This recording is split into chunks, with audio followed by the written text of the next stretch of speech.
चलिए सुभाषितानी खोल लीजिए।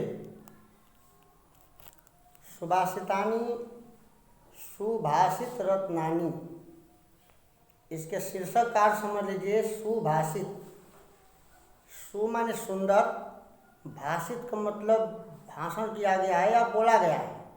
रत्नानी, ये रत्न से भी कीमती ये बाणी है, ये संतों की बाणी है, अच्छे अच्छे लोगों, संस्कारी लोगों की बाणी है, जो कि रत्न से भी काफ़ी कीमती मानी जाती है। और ये जो आपकी बोर्ड परीक्षा है उसमें इसका बहुत महत्व है। व्याख्या करने के लिए आएगा, क्वेश्चन आंसर भी इसमें से आ सकता है, तो पूरा को एकदम तैयार कर लेना है। भाषासु मुख्या मधुरा, भाषासु भाषाओं में, मुख्या माने प्रमुख, मधुरा माने मीठा, मधुर, दिव्य, गिरवाण भारती, देववाणी, संस्कृत को गिरवाण भारती कहा जाता है। तस्या माने उसी का, ही मधुरम माने मधुर, काव्य माने कविता, काव्य, तस्मादपि उससे भी सुभाषितम, सुंदर भाषण किया गया है, सुंदर कहा गया है। इसका अर्थ कैसे लिखेंगे कि भाषाओं में, हर एक भाषाओं से सुंदर, मुख्य और मधुर संस्कृत भाषा है। हर एक भाषाओं से सुंदर, मधुर संस्कृत भाषा को माना गया है। और तस्या ही मधुरम, उसी का मधुर काव्य और उसके सुंदर वचन बहुत ही महत्वपूर्ण है, बहुत ही कीमती हैं। यह संस्कृत भाषा हर भाषाओं से मुख्य है, मधुर है। उसके सुंदर वचन, उसके सुंदर सुभाषितानी उससे भी कहीं मधुर और महत्वपूर्ण है। इस तरह से अर्थ लिख देंगे। इसका भाव खोलना जरूरी है। भावार्थ लिखने के लिए आता है कि इसका भाव क्या है, ये कवि कहना क्या चाहता है। कवि यही कहना चाहता है कि संस्कृत भाषा हर भाषाओं में मुख्य है, हर भाषाओं में मधुर है। इसके सुभाषितानी, इसके सुंदर सुंदर श्लोक बहुत ही मधुर और बहुत ही महत्वपूर्ण हैं। दूसरा देखिए, सुखार्थिन कुतो विद्या, सुखार्थिन कुतो विद्या, अविद्यार्थिन सुखम कुतो सुखम। सुखार्थी वा त्यजेत विद्या, विद्यार्थी वा त्यजेत सुखम। कहते हैं कि सुखार्थी को विद्या कहाँ। यदि आप सुख चाहते हैं, यदि आप आनंद चाहते हैं, तो आपको विद्या नहीं आ सकती है, कदापि विद्या ग्रहण नहीं कर सकते हैं, क्योंकि विद्या एक तपस्या की भांति होती है। विद्या ग्रहण करने में आपको कष्ट झेलना पड़ता है, आनंद नहीं मिलता है। इसका आनंद पढ़ने के बाद अंत में मिलता है, जो कि जीवन पर्यंत चलता है। कहते हैं कि सुख प्राप्त करने वाले को, या जो सुख चाहता है, सुखार्थिना माने सुख धन अर्थिना, जो सुख चाहता है, जो सुख की कामना करता है, कुतो विद्या, उसको विद्या नहीं आ सकती। उसको विद्या कहाँ है। और कुतो विद्यार्थिना सुखम, और जो विद्यार्थी है, जो सच में विद्या अर्जन करना चाहता है, जो सच में पढ़ना चाहता है, जो सही में कुछ बनना चाहता है, उसको सुख कहाँ है। सुख तब मिलेगा जब विद्या अर्जन करके और जब कोई काम करेगा तब सुख प्राप्त करेगा।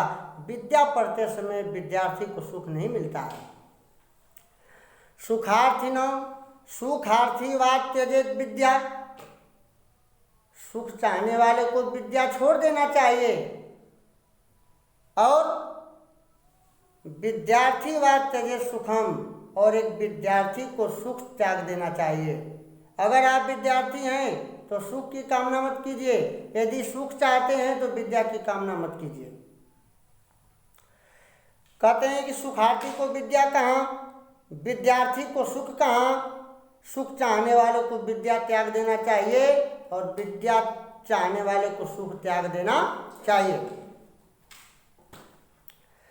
ठीक ना। जल बिंदु निपातेन, जल बिंदु निपातेन, बिंदु बिंदु जल से गिरने से क्रमशः पूर्यते घटः, पूर्यते माने पूर्ण हो जाता है, घटः माने घड़ा। जल की बूंद बूंद गिरने से एक घड़ा भर जाता है। उसी प्रकार स हेतु सर्व विद्यानाम, स माने वही, हेतु माने कारण बनता है, सर्व विद्यानाम सभी विद्याओं का। अर्थात थोड़ा थोड़ा थोड़ा थोड़ा पढ़ने से आप बहुत बड़े विद्वान बन सकते हैं। स हेतु सर्व विद्यानाम धर्मस्य च धनस्य च, और यही कारण विद्या का होता है, धर्म का होता है और धन का होता है। यदि आप बहुत बड़ा विद्वान बनना चाहते हैं तो थोड़ा थोड़ा थोड़ा थोड़ा रोज पढ़िए। यदि आप धनी बनना चाहते हैं तो थोड़ा थोड़ा धन इकट्ठा कीजिए, धनी बन जाएंगे। और यदि आप धर्म इकट्ठा करना चाहते हैं, धार्मिक बनना चाहते हैं तो अच्छा अच्छा कर्म रोज करते रहिए, आप धर्मार्थी बन जाएंगे, धर्मात्मा बन जाएंगे। कहते हैं कि बिंदु बिंदु जल गिरने से घड़ा भर जाता है। उसी प्रकार से यही कारण विद्या वालों के लिए, धर्म वालों के लिए और धन वालों के लिए भी होता है। अर्थात थोड़ा थोड़ा अभ्यास करने से विद्या आ जाती है, थोड़ा थोड़ा अच्छे पुण्य कर्म करने से धर्म सही रहता है, और थोड़े थोड़े धन इकट्ठा करने से आदमी धनवान हो जाता है। काव्य शास्त्र विनोदेन कालो गच्छति धीमताम, काल काव्य शास्त्र विनोदेन, काव्य और शास्त्र, वेद पुराण शास्त्र, विनोदेन माने आनंद लेने में, कालो माने समय, गच्छति माने बीतता है, धीमताम माने बुद्धिजीवी लोगों का। जो महान लोग होते हैं, जो बुद्धिजीवी होते हैं, उनका समय अच्छे अच्छे शास्त्र पढ़ने में, अच्छे अच्छे किताबें पढ़ने में उनका समय बीतता है। और मूर्खों का समय कैसे बीतता है? व्यसनेन, व्यसन में, गलत लिप्तता में, बुराइयों में लिप्त रहने में। व्यसनेन अच मूर्खाणाम, और मूर्खों का समय किस में बीतता है? व्यसन करने में। मूर्खों का समय व्यसन में, मतलब कि बुराइयों में लिप्त रहने में। और निद्रा, सोने में। मूर्ख लोग सोने में टाइम बिताते हैं। कलहेन वा, कलह में, झगड़ा में। मूर्ख लोग निद्रा में, कलह में, झगड़ा में और गलत काम में, लिप्तता में अपना पूरा समय बिताते हैं। लेकिन बुद्धिजीवी लोग अपना समय काव्य और शास्त्र से आनंद लेने में बिताते हैं। बहुत बढ़िया बात है ये। 5वां नंबर देखिए,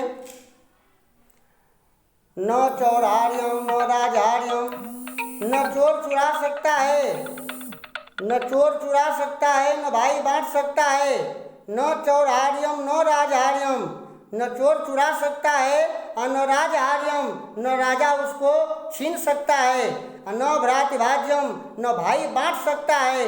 न चौभारकारी, यह भारी भी नहीं लगता है। व्यय किते वर्जित, यह गजब का धन है, यह अजीब प्रकार का धन है कि व्यय करने पर बढ़ता है। दुनिया का कोई धन बताइए जो खर्च करने पर बढ़े? दुनिया का कोई धन नहीं है जो खर्च करने पर बढ़ता है। यही एक विद्या धन है कि व्यय किते वर्जित, व्यय करने पर बढ़ता है। एवं नित्यम, लगातार। और विद्या धनम सर्वधनम प्रधानम, इसलिए विद्या धन जो है हर एक धन से प्रधान है, हर एक धन से मुख्य है। क्योंकि अभ्यास करने पर विद्या होती है और विद्या हो जाने के बाद यह धन कभी खत्म नहीं होता है, यह दिन प्रतिदिन बढ़ता ही जाता है। यह जितना खर्च करेंगे उतना बढ़ेगा। इसलिए कहते हैं कि न इसे चोर चुरा सकता है, न राजा छीन सकता है, न भाई बांट सकता है, भारी भी नहीं है। व्यय करने पर यह हमेशा बढ़ता है। इसलिए विद्या धन सब धनों में सबसे महत्वपूर्ण होता है, सबसे महान होता है।